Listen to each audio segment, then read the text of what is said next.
증권사 리포트입니다. 먼저 헤드라인부터 함께 보시죠. NH투자증권입니다. 코스피 모멘텀 부재 구간. 코스피가 4거래일 만에 반등에 성공을 하면서 어제 1960선을 회복을 했습니다. 하지만 외국인 투자자들은 6거래일 연속 순매도를 보여주고 있는데요. 게다가 최근 국내 증시는 실적, 수급, 또 매크로 등의 이 주요 변수의 모멘텀이 부재한 상황입니다. 이에 따라서 역시 보수적인 시각을 유지할 것을 추천을 했습니다. LIG투자증권입니다. 연말 쇼핑 시즌 주목할 업종.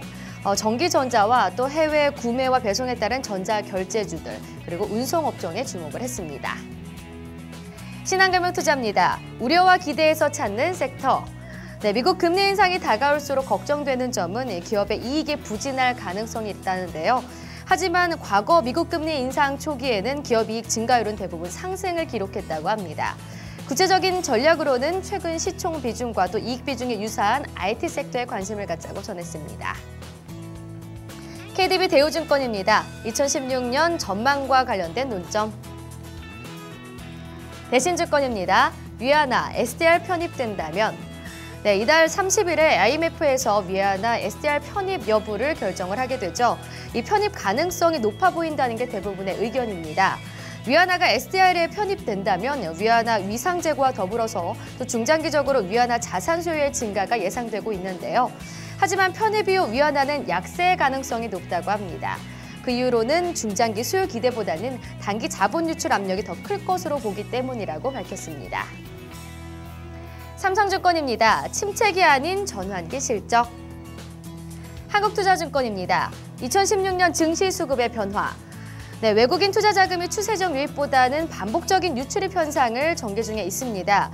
하지만 사적연금이 활성화되면서 이 퇴직연금의 국내 주식의 비중이 확대될 거라 전했는데요. 따라서 내년도 외국인 투자 자금의 유입 강도는 과거와 비교해 다소 약화될 수는 있지만 수급 환경에 대해 극단적인 비관론은 유지할 필요는 없다고 전했습니다. 유한타증권입니다. 기후 문제와 관련 두 가지 관점의 투자 전략. 우선 기존 산업의 구조 변화에 주목을 했고요. 기후 문제 해결 노력이 지속되는 과정에서 성장성이 확보될 수 있는 산업군에도 관심을 갖자고 전했습니다. 오늘의 신규 추천 종목 보시겠습니다. NH투자증권에서 삼성전기와 원익머트리얼즈를 추천했고요. 신한금융투자에서는 휴니드를 추천했습니다.